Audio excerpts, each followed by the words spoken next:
Now then, it's Burnsy and welcome to our regular Curiosity podcast, the CuriosityCast.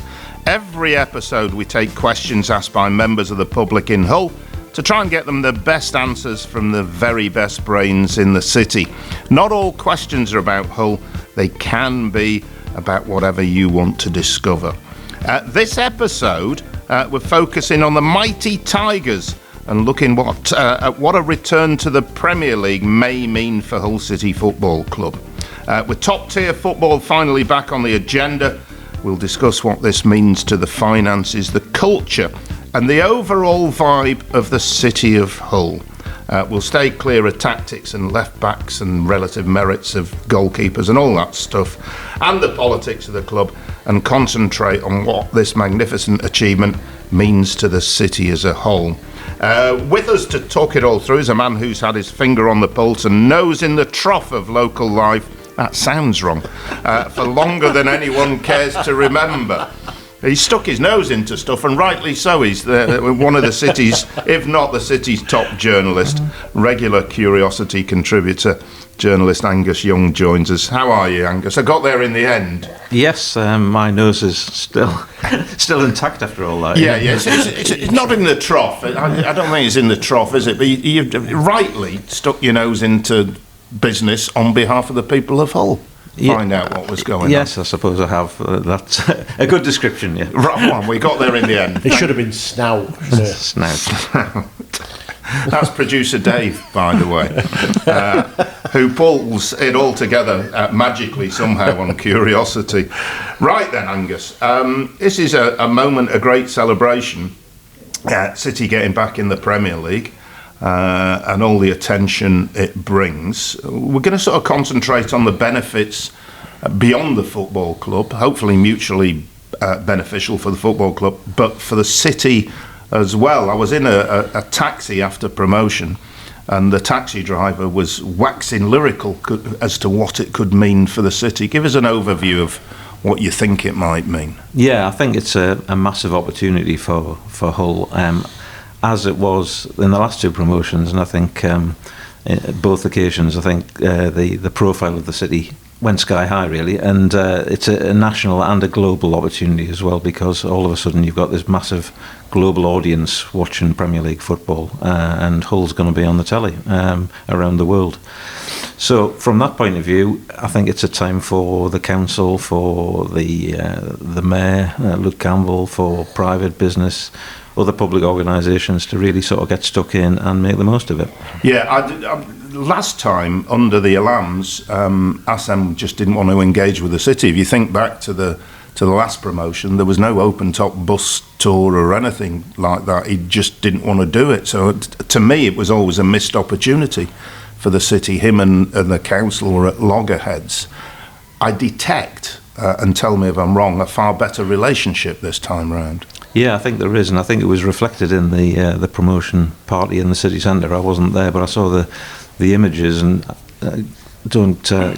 you might be able to correct me on this, Dave, but it looked to me as though there was more people there in the city centre than there was at the time when Phil Brown's team paraded the Championship playoff trophy from the City Hall balcony. I think you were on the balcony at the time. I was on the, It just looked to me a lot bigger event in that Queen Victoria Square, and I think that reflected the sort of the interest in the club. I'm not too sure about the bus route around the city. It was a bit odd, went to some strange places, the last one, but totally missed out West Hull. Yeah, but I think that visual image of the city centre really buzzing and then singing along to Adele and things like that, it just looked absolutely great. And again, from a point of view of selling the city and selling Hull to the outside world, I thought that those images were fantastic.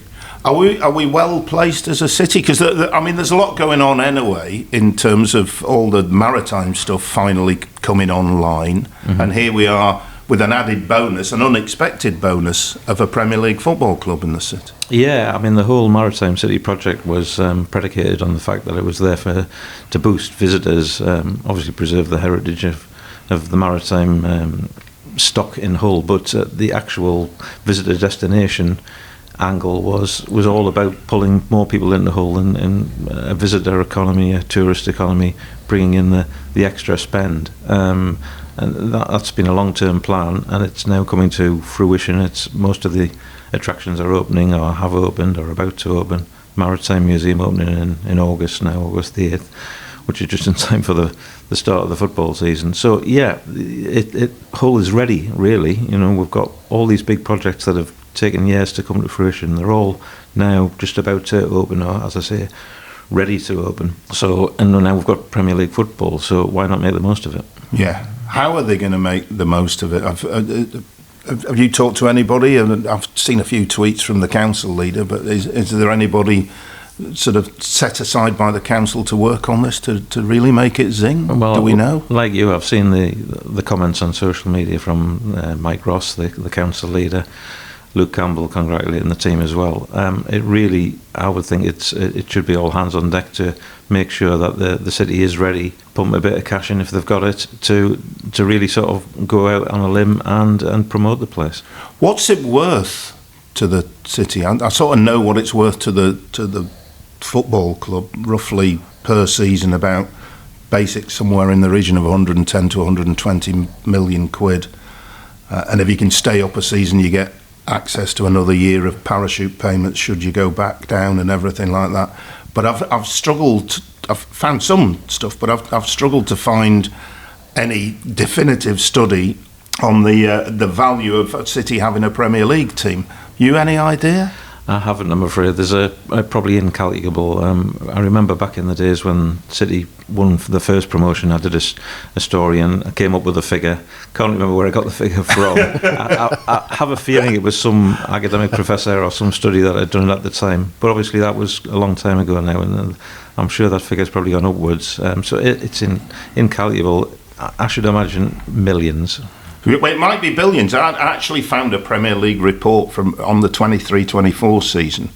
They reckon the Premier League generated £9.8 billion of gross. This is a value added to the UK economy, 60% of which was outside London. It was 21% up on the previous year, and supported 100,000 full-time jobs, and generated £4.4 billion in tax for the economy. So on a global scale in the country, we're talking big bucks.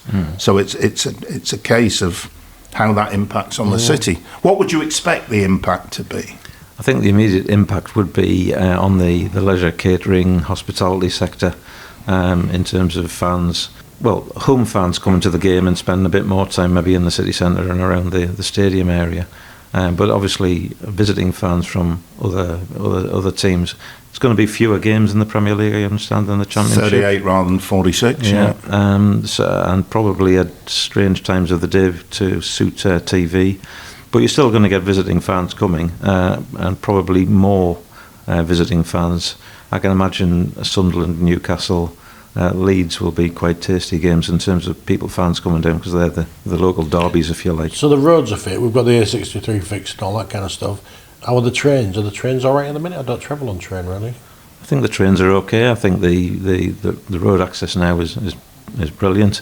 I would hope that the local hotels, I mean, I know they're part of national chains, but the hotel prices don't go crazy on match day. I know they have a certain craziness when it comes to big gigs at the Connection Live Arena sometimes. But why not package weekends in Hull or as an attraction? You've got free museums access.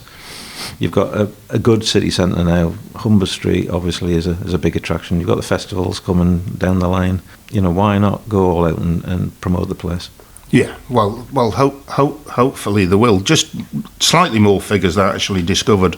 The West Midlands got, going back to that report, £8.5 million charity funding linked to the clubs, which presumably will be Aston Villa in terms of money that went out into charities. And the Premier League invested £1.6 billion between 2022 and 2025 in football and community courses. And Sheffield Hallam University said 100% of schools involved through Premier League schemes all said it has a positive impact on children in the area. So there's a great opportunity for the charity sector sector to get involved here and maybe tap into funding? Yeah, I think we've seen in the last couple of years the focus of the club from a community level has been pretty good with the Tigers Trust work. And I would see this potentially being expanded in the next year if there's Premier League money that is available for that sort of thing, because that then fits into the sort of the health agenda, getting kids active in football, boys and girls. And I know Luke Campbell's, that's his portfolio, if you like, within the mayoral authority. He's keen on health and well-being, and particularly encouraging kids to get fit. What a perfect opportunity to have a role model of a club in the Premier League and going out into the community and promoting that as well. So he should be knocking on the door of the Premier League and City saying, what can I do to help and promote this? And have you got some extra funding? Like I said, it's a perfect fit. He's made a big pitch of wanting to put health and activity, particularly amongst the young, at the forefront of his agenda. So here we are. Let's see what happens. Brighton, by the way, I did do some research for this. In 2022, Brighton's brand and media had a value put on it of £222 million through their involvement in the Premier League.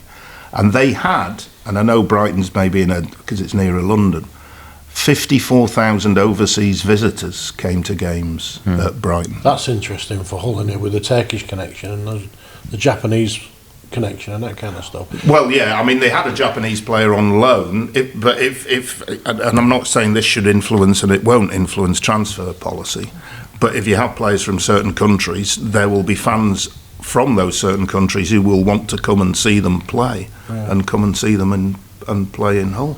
The tour. One of the things I talked to, there was a few City fans I talked to that didn't want to go up because they said Premier League's a bit touristy, Burnsy. It's a bit, there's too many tourists, and that's part of its global appeal. Yeah, and those tourists come, stay in the hotels, get to know Hull, tell other people about it, and spend money. How does it affect the local fans? The ticket prices go up? Is that just an inevitability? No, because they cap the away. Somebody will correct me if I'm wrong. They cap the away tickets at £30 in the Premier League, which is not bad. You'd have paid more than that in the Championship. And I was talking to somebody the other day about their membership had gone up £1, which is. Which is fine, isn't it? Yeah, I think the Turkish thing's really interesting now. I spent a lot of time after the promotion, the playoff match, looking at the social media coverage of the Turkish interest, shall we say, in City. How is your Turkish? Are you up to speed with Turkish? It's delightful, Dave. Very good, very good. One for chocolate fans there. But aside from maybe the potential business investment from the various Turkish businessmen that the City chairman seems to have as best pals, I did notice that he'd flown across a load of Turkish fans for the final at Wembley. I think I saw reports about 500 there, 200 of which he'd paid for, and another 250 had come of their own accord, or maybe come from London to watch the match. So I think there's certainly a sort of a dynamic there between Hull and Turkey, and the interest in the Turkish flag being sort of waved around at Wembley was a real sort of sense of pride I got. That's the message that I got from reading all the social media posts, all the Turkish posts, helpfully translated, of course. So I think that Turkish angle and potential link up between Turkey and Hull, from an investment point of view, business to support the club, but also maybe a wider interest into maybe some of the other things that are going on. So the fans over there are taking City to the hearts? It seems to be, yeah. Oh, yeah. So why not try and exploit that as much as you can? Yeah. Well, I'm sure they will. Yeah. I'm sure they will. I think there is great opportunity. I should say at this juncture, I've no idea of what time we're at, because normally I start a stopwatch. And do you know what? That was uncanny. We're almost halfway through the recording. I just had a sort of gut feeling that maybe I ought to do the standard broadcasting housekeeping. It's become part of your cycle. Yeah, it's the rhythm of life. But I didn't start my watch, so I should say half-time break. Yeah. Yeah, very good. Well, if we're in World Cup year, we have to have more than drinks breaks. Oh, slice the oranges. Yeah, there were. We could have a biscuit. Yeah. There we go. Luxury biscuits today. he'll not talk for a minute as he tries to. It's not McVitie's biscuit, is it? No. Well, the McVitie's were involved, the man behind McVitie's, and we're waiting to see whether he emerges as one of the major sponsors, whether he gets involved in the club. Precisely, yes. Who's a close friend of Ajahn Ilagela, the owner of Hull City. So, back to the broadcasting housekeeping. You're listening to the CuriosityCast here from Curiosity. Our guest is Angus Young. We're talking about the potential impact for the city of Hull City Football Club getting promoted to the Premier League. If you have any suggestions or guests you'd like us to have on the CuriosityCast, or you want to access all our content, or you want to send us a question, remember to keep in touch with us via curiosityhull.co.uk or follow and friend us on the socials, where we're Curiosity Hull on all the main feeds. So that's how you can get in touch. Do message us, love to hear from you. What else are you thinking about this? Infrastructure wise, from a club point of view and a city point of view, because if it worked, both club and city could get benefit out of improvements in infrastructure. You hearing anything? Yeah, well, I would think more initially it'll be window dressing more than anything else, but positive window dressing, because I remember Hull's gone through various iterations in terms of its image and various campaigns. I can remember a pioneering city, a top 10 city. Well, why not just call it a Premier League city for the next 12 months? Get the banners up saying we're a Premier League city. I remember reading something in the wake of all the promotion about how Bradford took the Bradford Bulls in rugby league one step further than just playing rugby league matches, and Bradford City Centre being plastered with Bradford Bulls merchandise and banners and things like that, and you couldn't move without seeing a big Bradford Bulls poster. Well, why not do the same with Hull City? And all due respect to rugby league, I know we've got 2 rugby league teams, but football is a global sport, and I know Hull KR have done very well, and I know Hull City have got to share the stadium with Hull FC, but we've got the World Cup coming up, and that shows you the global reach of football, and Hull City are right in the middle of that at the moment.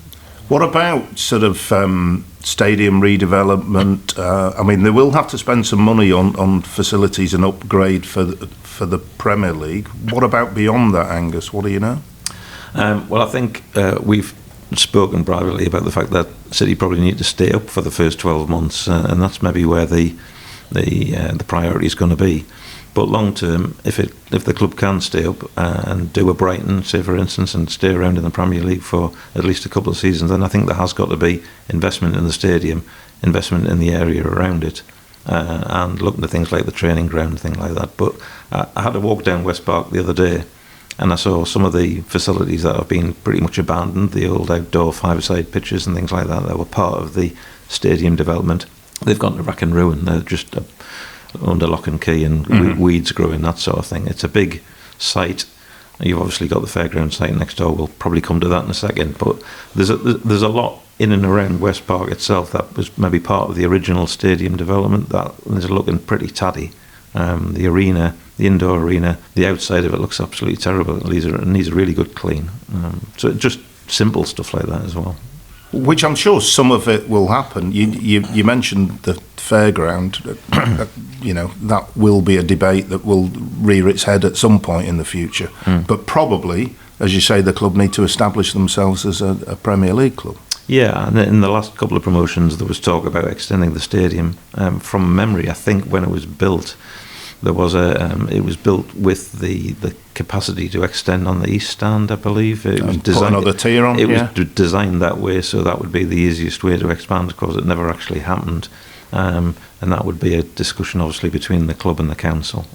And new training ground. There is talk of it, but I mean, I'm sort of thinking, if you've got the money coming in, you need to spend it on the team at this stage and try and establish yourself for another season, because if you get another season, you open up another 100-200 million quid or whatever. Yeah, absolutely. I mean, the training ground in Cottingham is squeezed a bit, isn't it? And compared to some of the Premier League training facilities, probably leaves a lot to be desired. But if you're going to attract players, they're going to be expecting probably better facilities than at present. So yes, they've got to improve at some stage. It's just a question of when. Yeah, I've just, and some people keep pointing out to me, and I think it's a reasonable argument. Well, people go on about the training ground, but it has actually produced 4 teams that have got into the Premier League. Yeah. So there must be some merit to it, and it works, etc., etc. So is it the same argument about moving Hull Fair then? They've got to give it a couple of years before looking at moving a 700-year-old location? Well, no, it's about 150 years, isn't it? But it's a 700-year-old fair, but it's only been there for just over a century or so. Oh, right, okay. You'll remember it, Dave. You'll have been at the first one. Yeah, it's a hot topic, isn't it? The fair divides opinion. Personally, where would you move it to? That would be the question as well. There's anyway, you move something like that, you're going to get complaints from the people who are suddenly have a fair dumped on them. Yeah, it's one for a future CuriosityCast, a couple of years down the road. But it's not even going to be discussed until City stay up another year, then, is it? I wouldn't have thought. It's unlikely. I would think it will be kicked down the line, but it is there, and it is an issue because you've got that land next to it, which is dead for most of the year. Doesn't do anything, and logically, economically, that doesn't really make sense, does it? You clearly don't go down the car boot sales. I do occasionally, but Walton Street Market. They've gone downhill a bit, I'm afraid, in recent years as well. Yeah. Is that subsidence? That was awful. Sorry. It is a morning we're recording this. Oh dear. I can only apologise. I think we touched on this. Do we need better transport links, more hotels, anything like that? Probably, if they do stay up. I mean, there's a new hotel that's being planned. I think it's just gone into planning, hasn't it? Next to Princess Quay, behind where they've relocated the Earl de Grey, or the facade of the Earl de Grey. All right. So there's another hotel planned there. Wow. How big a hotel is that then? I think it's about 150 beds, something like that. Yeah, it's Whiteland are behind that one. Right. And they've got a brand who are up for it, which I can't remember off the top of my head, but it is a known brand. It's quite a trendy boutique type operation. I think it's worth saying that in the Championship season just gone.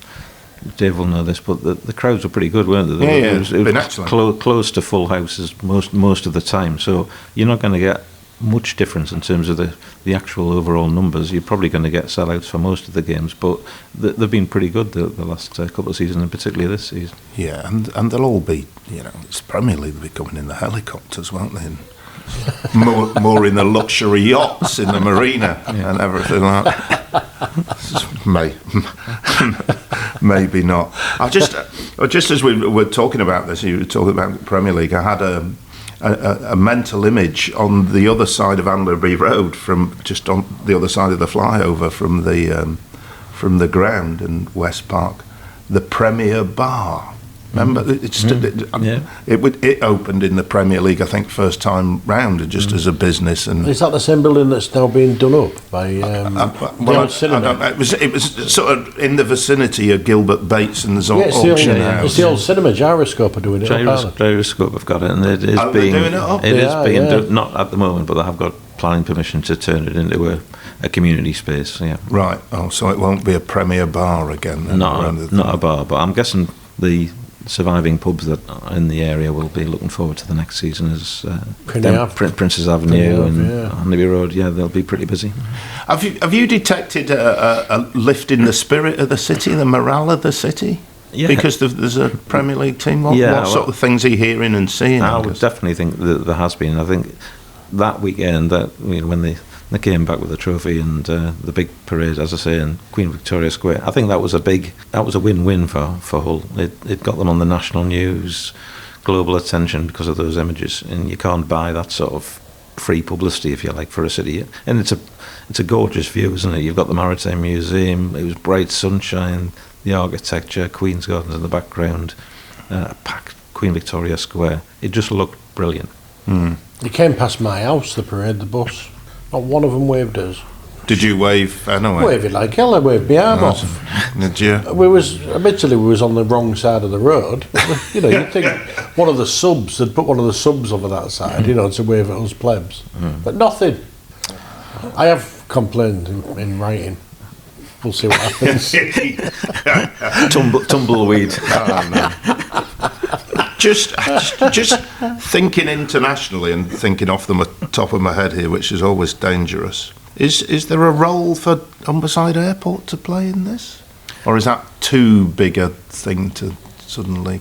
Might we see more flights? I suspect only flying in maybe Turkish fans via Schiphol Airport, possibly. Right. Well, the city do get the fair degree of Norwegian fans, I believe, coming across. There's a contingent that comes across on a regular basis.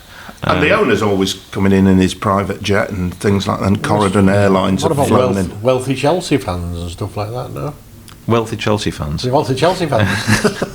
Yeah, well, they are the people exactly the sort of people that we need to tap into here and make sure that those wealthy Chelsea fans stay for one night or two and bring their other halves and maybe families up as well. So that's where the spend is potentially going to be in the city, as well as the image generation and the way of promoting Hull as an investment opportunity as well. We go on about trying to attract inward investment and creating jobs and wealth and boosting the economy, that sort of thing. Now we've got another thing to put on the promotional videos and selling Hull to the rest of the world. We've got a Premier League football club who are on the telly pretty much every other week, to a global audience. Why not go for it? Absolutely. Yeah, got to do it. And it's a great opportunity. Sell a lot of shirts and a lot of scarves and a lot of woolly hats, I guess. And them wooden clacker things you spin round. Which I guess you wouldn't be allowed to take into the ground these days, would you? Health and safety. Weapon. Rattles. Yeah, you want one of them on the back of your head. So the opportunity is there. We just want to see, people spring into action in councils and the mayor's office and make the most of it. Yeah, this is our call to say, get your fingers out, boys and girls, and get on it. I'm sure there will be. Angus, thank you very much. We'll come back. I'm desperate to try and find a study that says this is what it's worth having a Premier League club. I'm not quite sure we've quite got it yet, but I will go back to Brighton's 54,000 overseas visitors came to games in the 2022 season at Brighton. If you can tap into a percentage of that and come in and, as you say, spending a couple of nights and things like that. Mainly mods and rockers, was it? Sleeping under the pier. There should be a lot of opportunity in and around City getting into the Premier League. Angus, as always, thank you very much for your time. Angus Young, the man with his finger on the pulse of the city of Hull. That's it for this latest Curiosity Cast. You can get involved with Curiosity. In fact, please do send us your questions, any suggestions for any guest you'd like us to have. And you can find us via curiosityhull.co.uk, and you can find us on all the main social feeds: Twitter, Facebook, Instagram, TikTok, YouTube and Blue Sky. Do get in touch.